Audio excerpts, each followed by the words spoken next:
Chairman Chaffetz, Ranking Member Cummings, and members of the committee, thank you for the opportunity to speak with you today about the crisis in Flint and the actions we are taking to ensure that nothing like this ever happens again. Let me be blunt. This was a failure of government at all levels, local, state, and federal officials. We all failed the families of Flint. This isn't about politics nor partisanship. I'm not going to point fingers or shift blame. There's plenty of that to share, and neither will help the people of Flint. Not a day or night goes by that this tragedy doesn't weigh on my mind. The questions I should have asked, the answers I should have demanded, how I could have prevented this. That's why I'm so committed to delivering permanent, long-term solutions and clean, safe drinking water that every Michigan citizen deserves. Today, I'll report what we've done, what we're doing, and what we will do to deliver real results and real relief to the families of Flint. But before going through the facts, I want to express my profound gratitude for the help and heroism of Professor Mark Edwards, Dr. Mona Hanna-Attisha, and Flint resident Leanne Walders. They were among the first to sound the alarm about the failures of government and the crisis afflicting the Flint community. Here are the facts. From the day the City of Flint began using the Flint River as an interim water supply on April 25, 2014, and repeatedly after that, the Department of Environmental Quality assured us that Flint's water was safe. It wasn't. A water expert at the federal EPA tried to raise the alarm in February 2015, and he was silenced. It was on October 1st, 2015, that I learned that our state experts were wrong. Flint's water had dangerous levels of lead. On that day, I took immediate action. First, we quickly reconnected to the Detroit water supply to begin sealing the damaged pipes.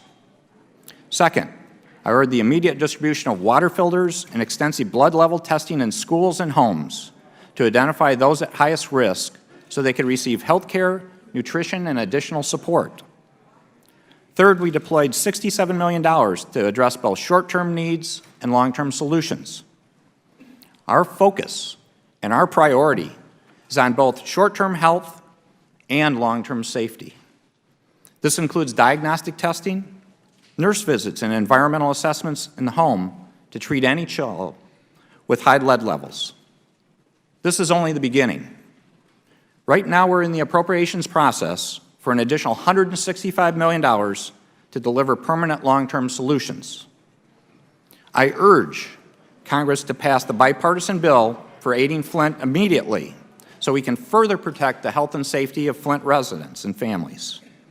From identifying every pipe that must be replaced to providing long-term medical support, we're working with local leaders like Mayor Karen Weaver and our representatives here in Washington to deliver the assistance our citizens deserve. We are holding those who failed accountable, and we're being open with the public about how these failures came about, including releasing my emails and my staff emails relating to this water crisis.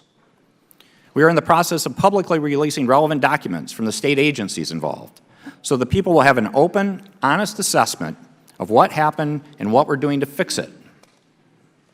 We also began a thorough investigation of what went wrong. We've uncovered systematic failures at the Michigan Department of Environmental Quality. The fact is, bureaucrats created a culture that valued technical competence over common sense, and the result was lead was leaching into the residents' water. That's why I'm committed to a complete and comprehensive change in state government that puts public health and safety first, and why I've called for a thorough investigation of the Michigan Department of Health and Human Services by the Auditor General and Inspector General. We're taking responsibility in Michigan, and we're taking action, and that's absolutely essential here in Washington, too. Inefficient, ineffective, and unaccountable bureaucrats at the EPA allowed this disaster to continue unnecessarily. I'm glad to be sitting next to the administrator from the EPA. because all of us must acknowledge our responsibility and be held accountable.